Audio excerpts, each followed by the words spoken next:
so much. That's since we started. We'll put it on later. Spray back. You feel what up? Yeah. Hey, Kristen. How are you? Doing all right. How are you? Doing well, thank you. Glad it's warming up. Yesterday was just a tease. I think it's gonna be like cold and rain. I think you're right, I know.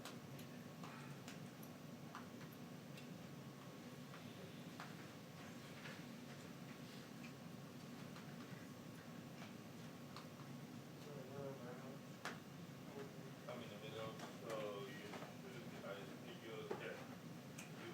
You Or John. yeah. Am I, Yeah. am I in the wrong spot? Yeah. I am? Hold on. Am I supposed to be over there? No, you're supposed to be next to the camera. AP is in the, AP's in the hole. So where am I? so you're next to the camera. I'm here? Oh, yeah. Well, where's that? Everything's in there. So you're mid wall? Hi, everyone.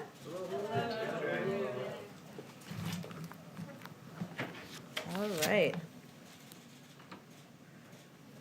Ooh, I will tell you masks are a little tricky with earrings on, so just bear with me here. Okay.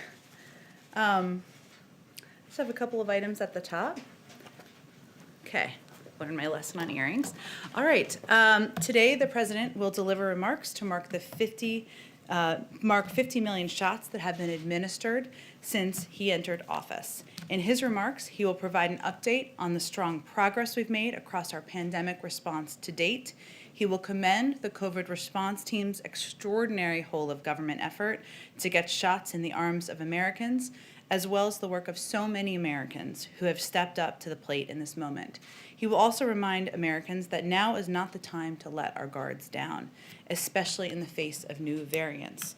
He will encourage people to continue wearing a mask and get vaccinated when it is their turn. I also have some brief updates on the winter storm that affected a few states last week. As many of you saw last night, the president approved the state of Oklahoma's major disaster declaration request.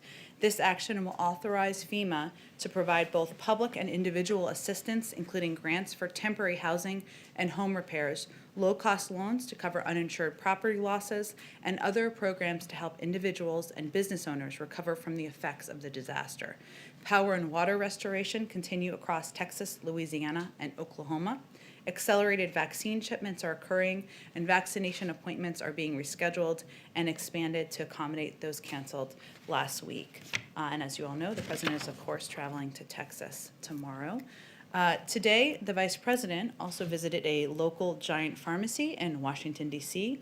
that is participating in the administration's federal retail pharmacy program. The program is increasing access to COVID-19 vaccines across the country.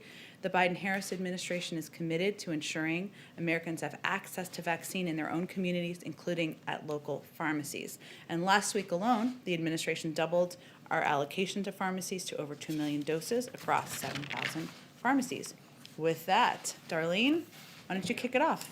Great. I have a question to start off with about Neera Tanden. Mm-hmm. So when she tweeted that, quote, a vampire has more heart than Ted Cruz, when she compared Senator McConnell to Voldemort, and when she called Senator Collins, quote, the worst, did those comments meet the president's standard of treating everyone with dignity and respect?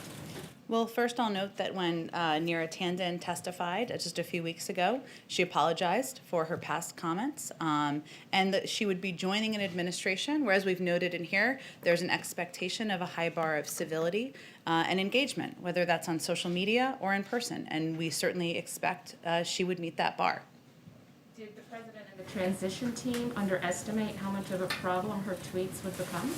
The president nominated Neera Tanden because she is qualified, because she's experienced, because she has a record of working with people who agree with her and disagree with her, and she has decades of experience, and plus she has lived experience of her own, having benefited from a number of the programs that she would oversee as a daughter of a single parent and somebody who benefited from food stamps at certain points in time. She would bring a new perspective to the role. That's why he nominated her to the job and why we're continuing to fight for her confirmation.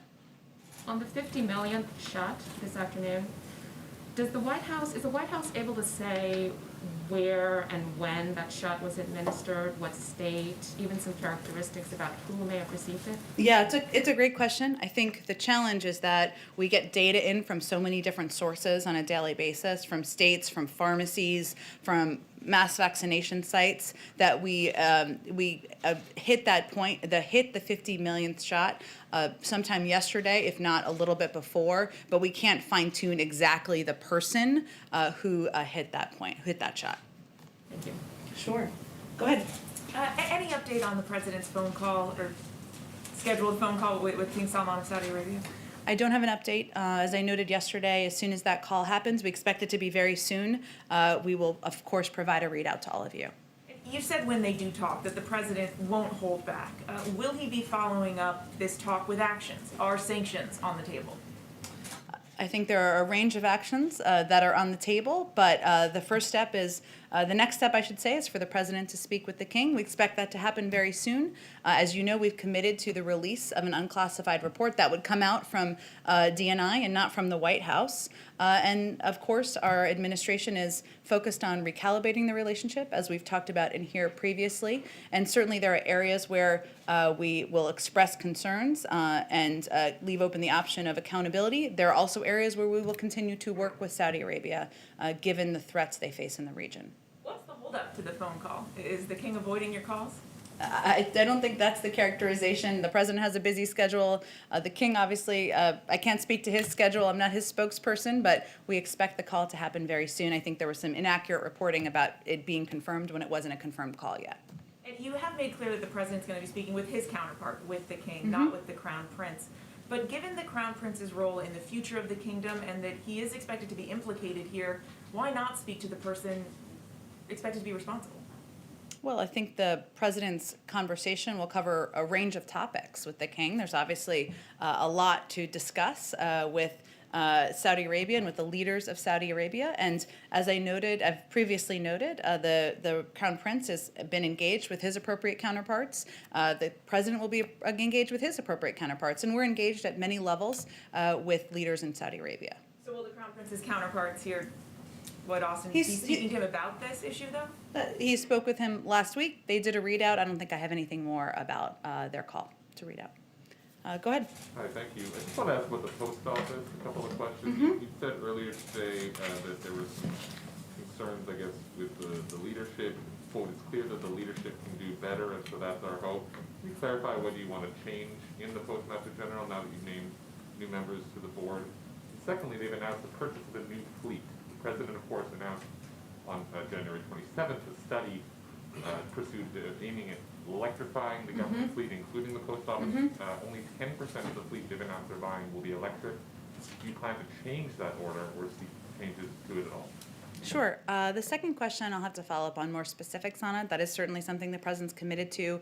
I don't have an update on it, but I can venture to get one for you.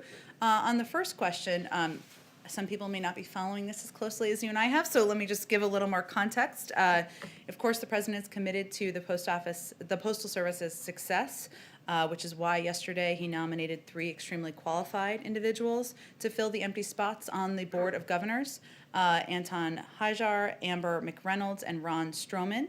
And the American people highly value the Postal Service and the men and women who deliver our mail every day, and we're working hard to do exactly that. But I think we can all agree, most Americans would agree, that the Postal Service needs leadership that can and will do a better job. Now, as you know, but not everybody knows, it's up to the Board of Governors, of which we just nominated 3 individuals to serve to determine the future of leadership there, and we certainly leave it up to their discretion. Sounds like you're signaling that the board should take a look at it. Does the president have confidence in the current Postmaster General? I think the president is certainly familiar with the process. He believes the leadership can do better, and we're eager to have the Board of Governors in place. A slightly separate subject. You may have seen that GameStop is spiking again, as are similar stocks, or stonks, dare I call them. Do you have views on whether the SEC or the administration, the Treasury Secretary, will weigh in if we continue to see these sort of meme stocks fluctuating and spiking like this? Well, as you know, the SEC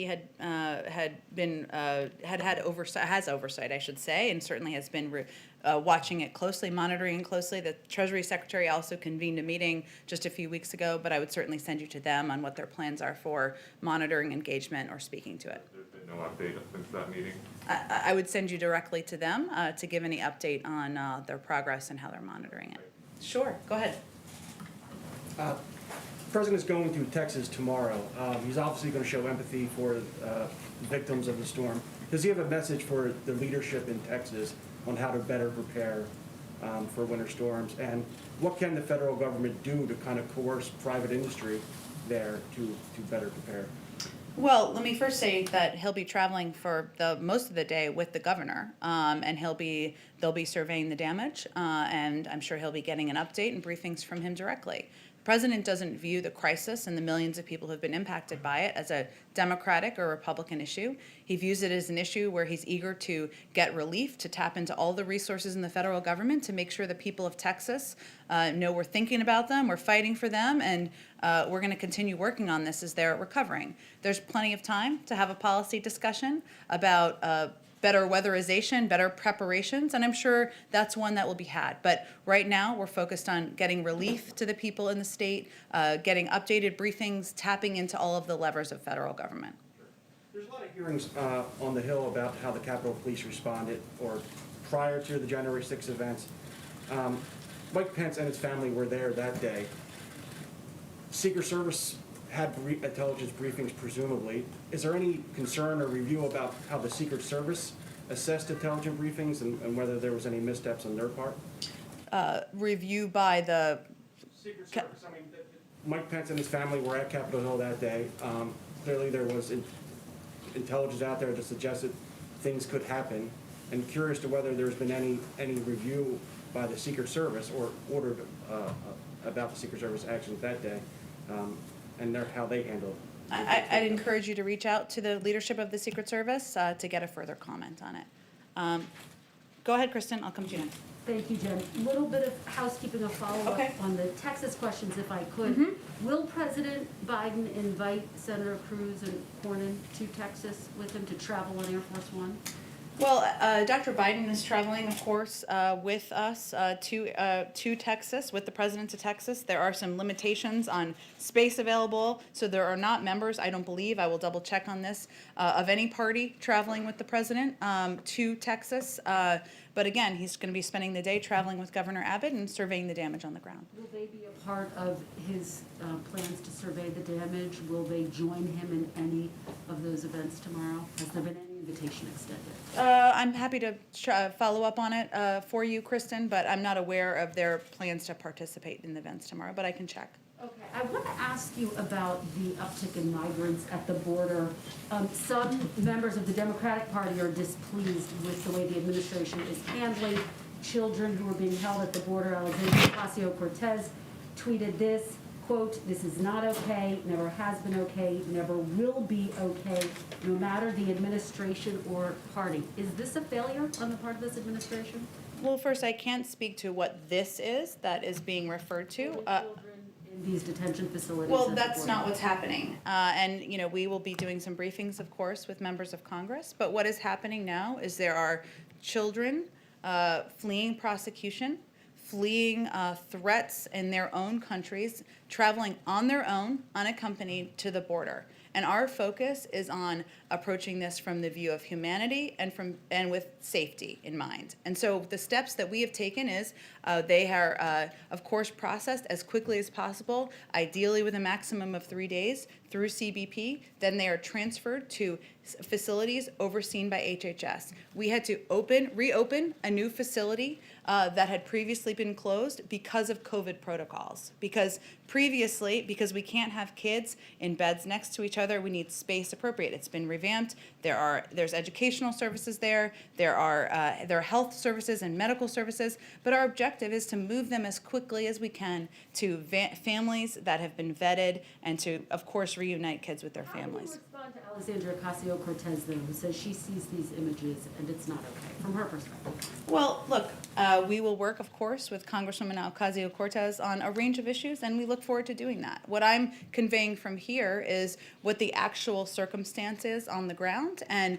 the tough choice that we have had to make. There are only a couple of options here. So either we send kids back to a very dangerous journey back to their countries. That's not a good option. I don't think anyone would support that option. We send them to families that have not been vetted. We've seen challenges with that in the past where kids have then been trafficked. That is not a good option in our view. Our best option in our view is to get these kids processed through HHS facilities where there are COVID protocols in place, where they are safe, where they can have access to educational and medical care. There are very few good options here, and we chose the one we thought was best. And I just want to ask you about CPAC. I know you got some questions about this yesterday. If I could try again, based on our reporting, former President Trump is going to be talking about President Biden's immigration policies. He will point to the uptick in migrants coming to the U.S. How is the administration planning to respond? Well, we're not looking to former President Trump or any of his advisors as a model for how we're approaching immigration. In fact, we're in the circumstance we're in because not only was their approach inhumane, it was ineffective. And so we're going to forge our own path forward. We'll see what he says, but our focus is certainly not what President Trump is saying at CPAC. Go ahead. Thank you, Jen.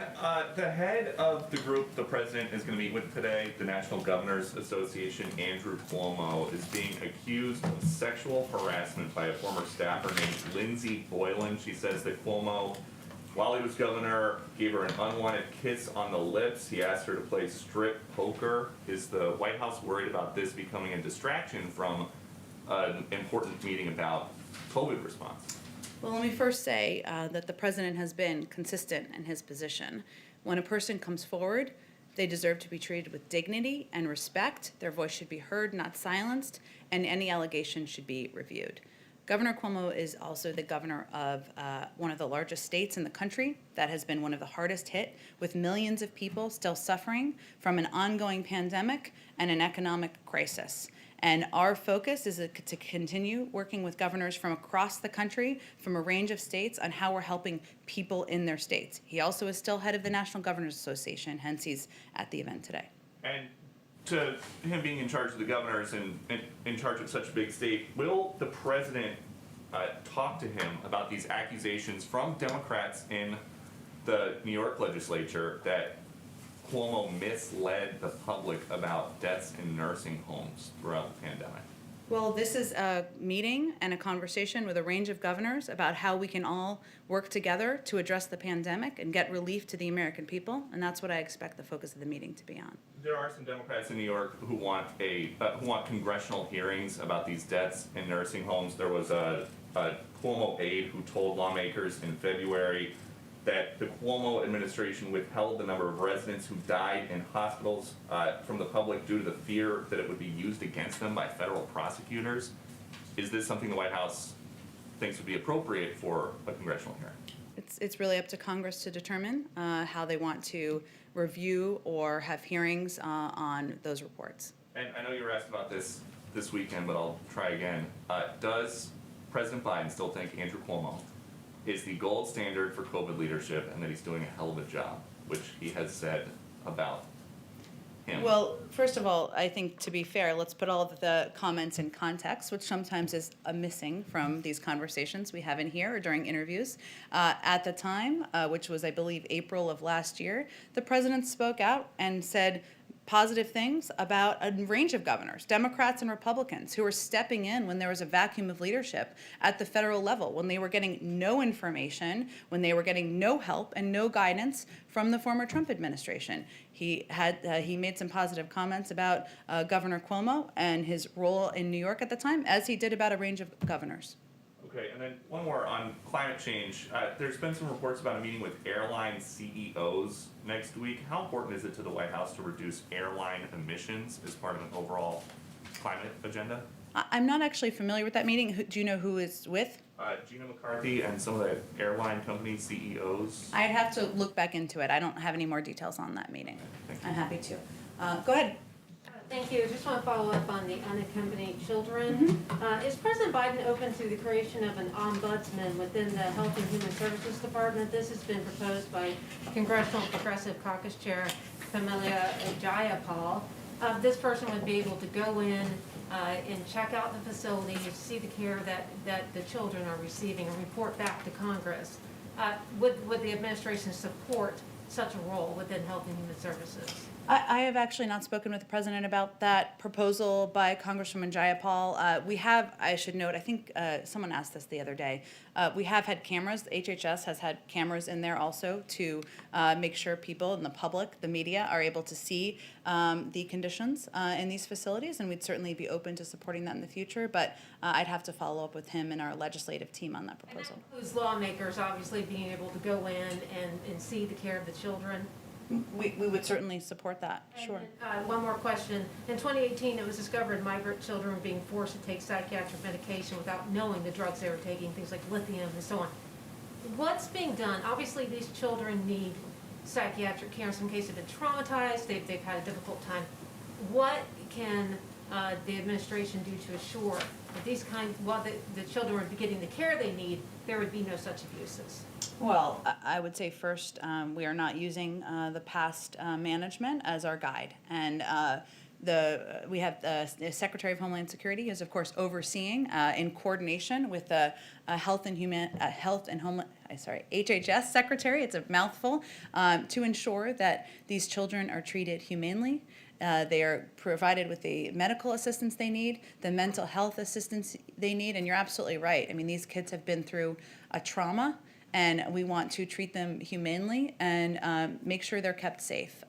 So I would send you, of course, to the HHS team to get more specifics of how it's monitored, but certainly that's our expectation. Go ahead in the back. So, has the president been following Brexit, and has it gone as he expected so far? And does he share the position that President Obama expressed in 2016 when he said Brexit would put the UK at the back of the queue for trade deals with the US? Well, a lot's happened on Brexit and in the world since 2016, I think it's fair to say. I will say that President Biden is focused on strengthening our domestic economy through significant investments in American workers and competitiveness. That's his focus. He's committed to prioritizing those investments at home before signing new trade deals. That's his approach, and that's how he sees trade deals in general around the world.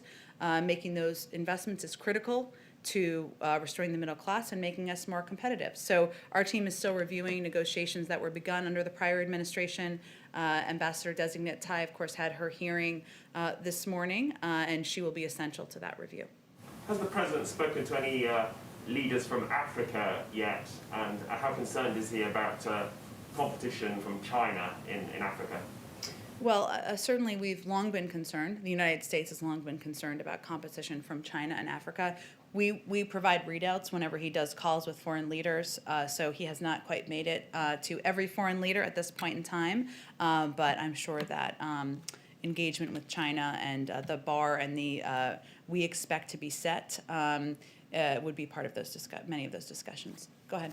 Thanks, Jen. Senate Budget Committee Chairman Bernie Sanders said this week that he's open to using reconciliation to pass the president's infrastructure package. Is the president open to that approach, and has he spoken with Bernie Sanders about it?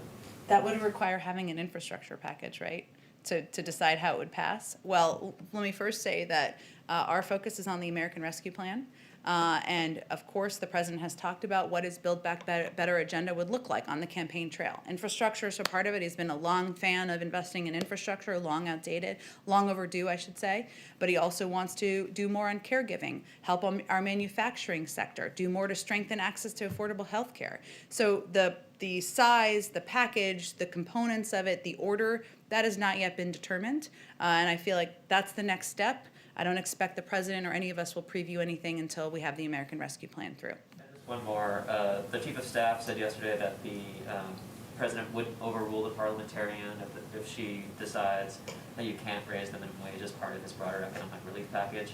If that is the decision, what's the next step on raising the minimum wage? Does he expect to introduce a standalone bill? Would it be part of this upcoming economic, broader economic?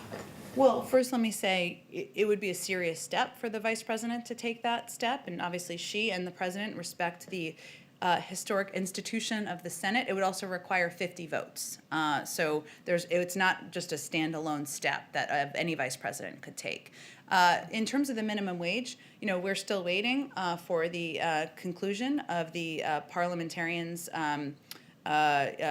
view on whether or not the raise in the minimum wage can be included, I should say, in the American Rescue Plan. That's where the process is at this stage in time. The president included an increase in the minimum wage because he believes it should be, it's long overdue, and American workers should not be struggling to make ends meet. But that's the next step, and we'll have to go from there.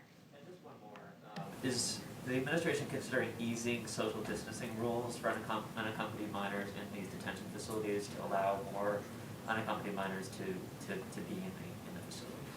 I'm not aware of that consideration. I mean, one of the reasons that we opened this facility, revamped this facility, is because we did not want to put unaccompanied minors at risk, and we obviously follow CDC guidelines, which is 6 feet of separation. So my expectation is we would continue to follow those guidelines. Go ahead. Thanks, Jen. So March 21st is coming up as the first anniversary of border restrictions between the U.S. and Canada and Mexico. Back in October, Republicans and Democrats in Texas demanded that the Trump administration release a plan for reopening the border. These restrictions have obviously divided families, they've devastated the economy on the border. Can we expect a plan from the Biden administration anytime soon on potential border reopenings, and what would the parameters for that look like? I do expect there will be more on this soon. It would likely come from the State Department, so I would send you to them for an update on the status and the timeline. Go ahead. Thank you very much, Jen. I wanted to ask about the domestic terrorism review. The president asked for a 100-day domestic terrorism review. He had the DNI take charge of that and work closely with the FBI and DHS. What does the president expect to come out of that review at the end of 100 days? Does he want to see a report, a list of recommendations? What is he expecting to see, and what would we expect to see out of that review? Well, we have more than 60 days left until we hit 100 days. In terms of the format of what the review will look like, I would expect some form of a report. I don't know yet if it will include specific recommendations or if it will then launch a policy process. I can talk to our team and see if there's more specifics. Has the president been briefed and updated on the progress of that review? We're about 35 days into it. As you know, the president has daily meetings as a part of the PDB, and is certainly tracking threats to our homeland is a part of what's discussed there, but I don't have any update for you on updates on the overall report that's not due for more than 60 days. And what's the president's assessment now of the threat from domestic terrorism? We obviously saw domestic terrorists involved and armed groups involved in the January 6th insurrection. In the subsequent weeks, how has that changed? Well, the reason that he asked his national security team to do a comprehensive review was so that he wasn't looking at it and we weren't looking at it through the prism of one event versus another event or through a political lens. So I'm not going to be able to offer for you a day-by-day or week-by-week assessment. We're going to wait for this review to conclude, and then we'll use that as guidelines for our process and our policies moving forward. Go ahead, George. Thanks, Jen. I have a question for myself and then one for reporters who can't be here. On the budget, new presidents put their own stamp on the budget, and all recent new presidents have given a speech in February that talks about the budget, and then within a month or so submitted their revisions. Can you talk about what the president's timetable is, and how much it's affected by the fact that the pandemic, the less than cooperative transition, and the failure to confirm a director? Sure, George. Well, the president is certainly looking forward to sharing his budget priorities for the fiscal year with Congress and, of course, the American people as our nation faces unprecedented challenges. We anticipated during the transition, and we talked about it a bit during the transition, that the budget would be delayed due to some intransigence we encountered from political appointees at OMB during the transition. Those roadblocks definitely delayed the process. We have a strong team in place, of course, at OMB, many of whom are career officials who are working through administrations to put budgets together. But the lack of a confirmed head of OMB certainly doesn't help to expedite the process. So we certainly anticipate it will be delayed. I don't have an exact timeline on it, but I wouldn't expect a budget rollout or announcement in February. Do you think it would be possible to give that kind of traditional speech, or does the pandemic make that impossible? A traditional budget speech?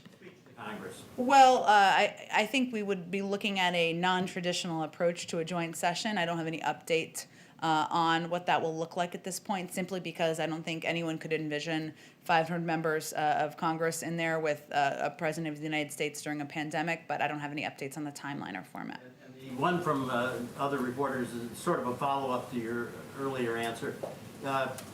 When you do make the declassify the report on Saudis, will that come at the same time as you announce any kind of sanctions or actions, or is that a separate timetable for those two? I'm not going to be in a position to preview that. I would just say the unclassified report would be released from DNI, not from the White House. And I would just broadly remind you that oftentimes any actions related to global issues or don't come out of the White House. They come out of a range of agencies, but I don't have anything to preview for you at this point in time. Go ahead, Lala. Thank you. I would like to ask you about India and Pakistan today announced ceasefire along the shared border, including land of control. This was the first time, I think, after 2003 that they have announced this kind of ceasefire. What has White House to say on this? Well, the United States welcomes the joint statement between India and Pakistan that the two countries have agreed to maintain strict observance of a ceasefire along the line of control starting on February 25th.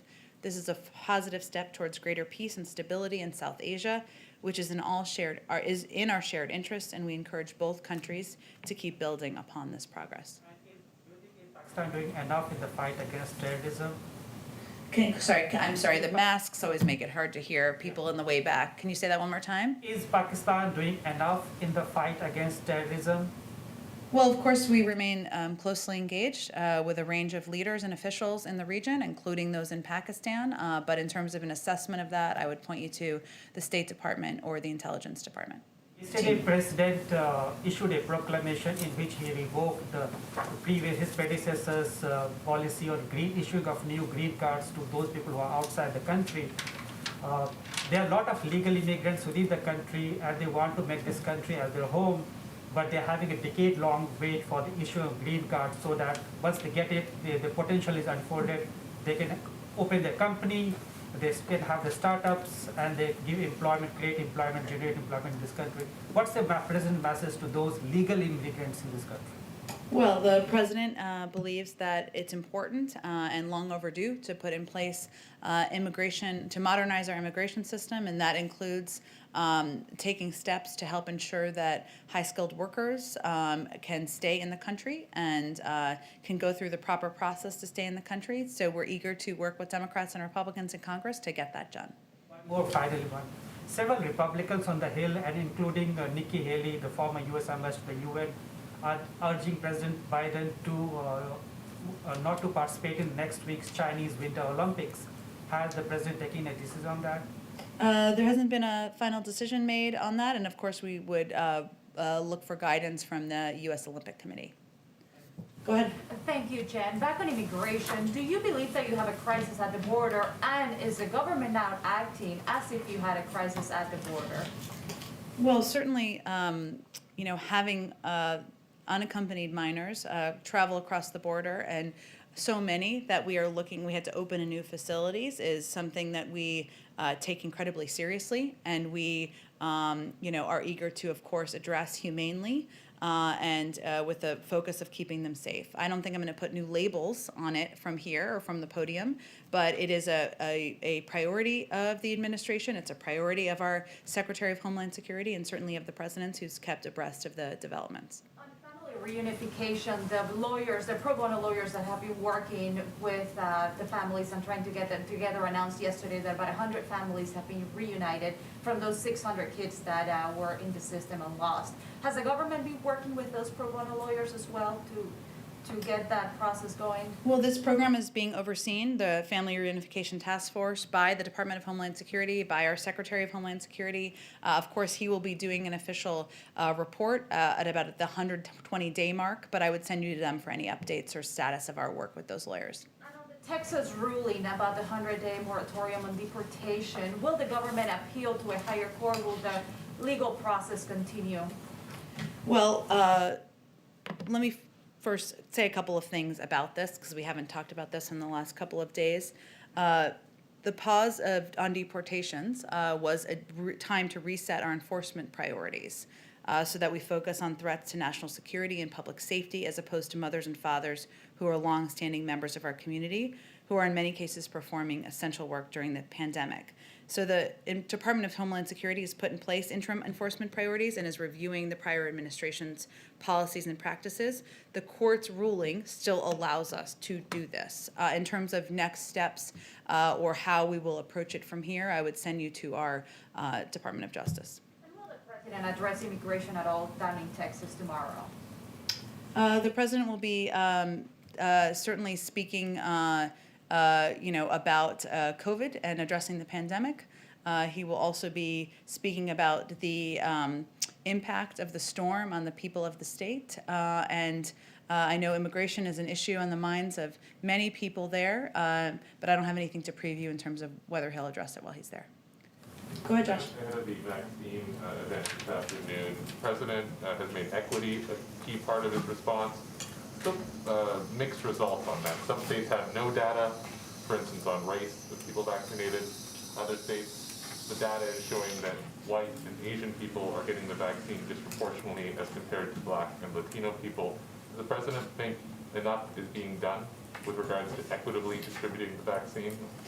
The president has always known from the day he took office, and as has the vice president, that ensuring that we equitably distribute the vaccine would be a big challenge because there was a lack of accurate data, as you referenced, because it is challenging. You have to use a number of approaches to get into communities where there is vaccine hesitancy, which is an ongoing issue that we're working to address.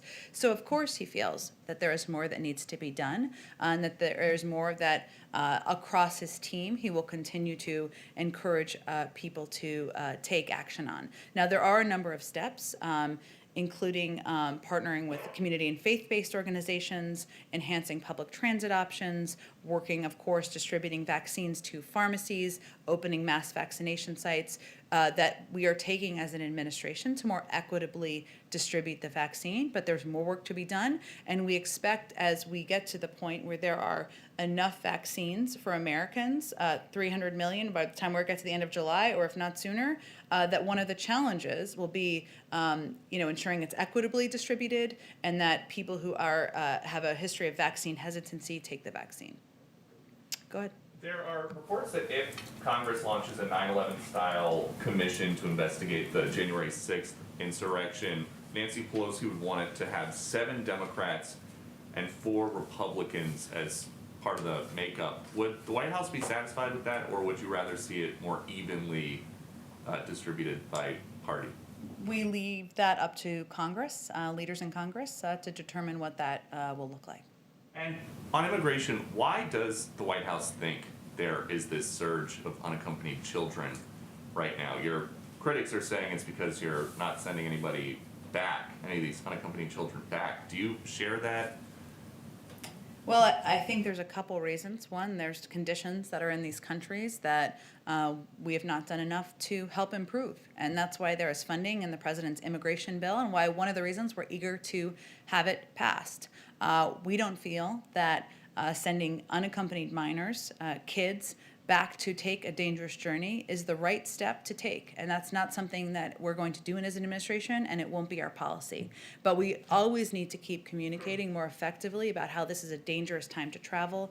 This is a dangerous time for families to come, for children to come, and we'll continue to work to do that more. And when the president had half a dozen Republican lawmakers in the Oval Office yesterday, they came out, they shared, they thought it was a good meeting, but they said the COVID-19 rescue package never came up. Why not?